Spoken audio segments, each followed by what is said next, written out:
Welcome back from the break, everyone. Have you ever played a video game and seen a hero or a villain and they've looked really cool, and then the second they've opened their mouth, they've just made you go, oh. Well, that's what this next list is all about. It's top 10 pathetic heroes and villains. Stay tuned. At number 10, he just wants to fit in. It's Alex Mercer. If we make it out of here, you think you're ready? I was made for this. At number 9, fighting America in the name of freedom, it's General Shepard. Alan, you'll be taking orders from me from now on. I'll brief you on the chopper. Let's go. Battalion is Oscar Mike! At number 8, in desperate need of a scriptwriter, it's Albert Wesker. DNA and injected himself with Ouroboros. He could kill like me. Look down, back up. Where are you? You're on a volcano. At number 7, he's always creating dopey attacks, it's Kate Sith.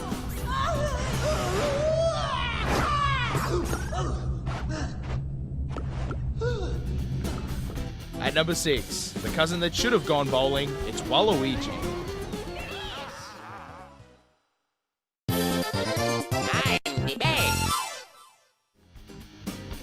At number 5, he's not in Transylvania anymore, it's Vamp.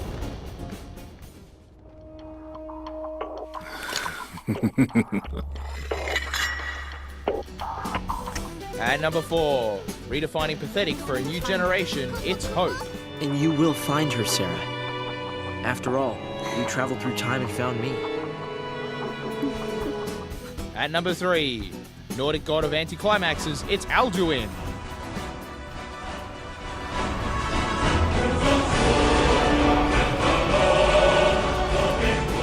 At number 2, regretting not having a shield, it's the Prophet of Regret.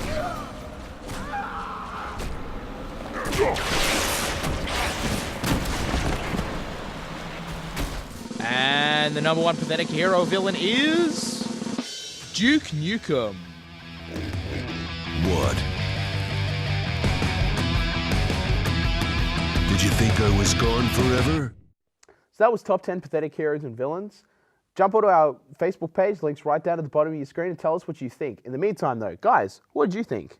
I really like Albert Wesker as a character until I got to the end of Resident Evil 5, so just spoiler alert.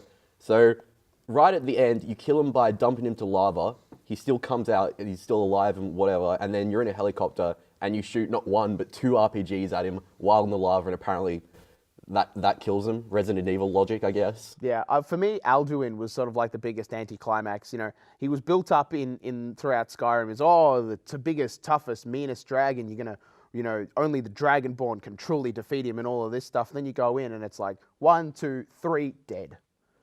What about you, Vince? Well, Kate Sith definitely came into it, which I totally agree with. Like, that's a really throwback to the past kind of thing. Final Fantasy VII. Woo! I do agree, because at the start he turns out to be the bad guy, steals his stuff, blah, blah, blah, and then it's like he ends up being such a bad guy that he turns good. What? Okay. Yeah, it's a little bit confusing. I definitely agree. That seems like Alex Mercer in reverse. Alex Mercer was the good guy in Prototype 1 and then turns into the bad guy in Prototype 2. Never understood how that worked. It's sort of like you've got all these awesome superpowers and suddenly he hates humanity and goes, I'm going to destroy them all now. But right now, though, let's go over to my Dying Light interview. G'day Australia, John McLeish here. I'm here with Timon, the producer for Dying Light. G'day Matt, how are you? Quite good, really. I'm excited to be here. It's our first time in Australia, and my mind is blown by the scope of the event and how it looks. It's great. Yeah, EB Expo is, it's pretty busy. We're just looking out over it now. There's a huge crowd and stuff. So we're here to talk about Dying Light. Now, for the people at home, can you just talk a little bit about Dying Light and tell us about the game? Sure. So Dying Light is a first-person open-world action survival game with day and night cycle. There are a couple of little quite interesting things about Dying Light, and I think 2 of the most important are the natural movement system. It's a system that allows you to traverse environment with great ease, almost limitless freedom. And then it's the day and night cycle. And our day and night cycle is quite unique because it's not only like tweaking of gamma settings, it really is something that changes the gameplay. So during the day you get this traditional zombie game when you move faster than zombies, you think faster than zombies, you're armed with a better weapon. But then during the night, the zombies transform, so they get faster, they get meaner, they can cooperate with each other, they can climb on top of things just as good as you. So you really have to use all of your skills to survive. Fantastic. So, the night cycle seems to be where all the action seems to be happening. With the day cycle, is that sort of like a time for the player to rest, recuperate, upgrade? What about sort of the player system? Is there something where you can customize your character, things like that? Well, so even though Dying Light is an action game, there's like whole RPG element to it, or whole RPG mechanic below the hood, under the hood. So you get to upgrade your character, you get experience points, you level up, you get to choose skills, you have absolute freedom in choosing those skills, and then you also get to improve your weapons, upgrade your weapons, craft your weapons, modify your weapons, reinforce your weapons, build your weapons. So yeah, this basically is an RPG game as well. Sounds like you've really sort of focused heavily on customizing weapons here. What kind of things can you customize on a weapon?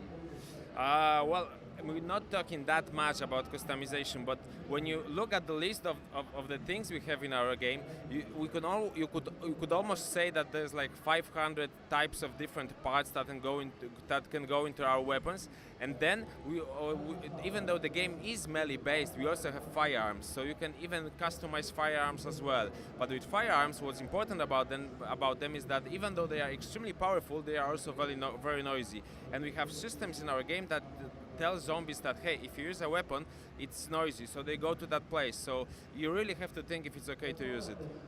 Cool, fantastic. So we've talked a lot about the gameplay mechanics here. Let's talk a little about the story. Can you tell us sort of a brief overview of the narrative for Dying Light? So Dying Light takes place in a fictional city called Haran. The city is in quite bad shape. The city is closed by the army because of the zombie outbreak. The game takes place 3 months after the outbreak, and you are just one of the survivors trapped in the city.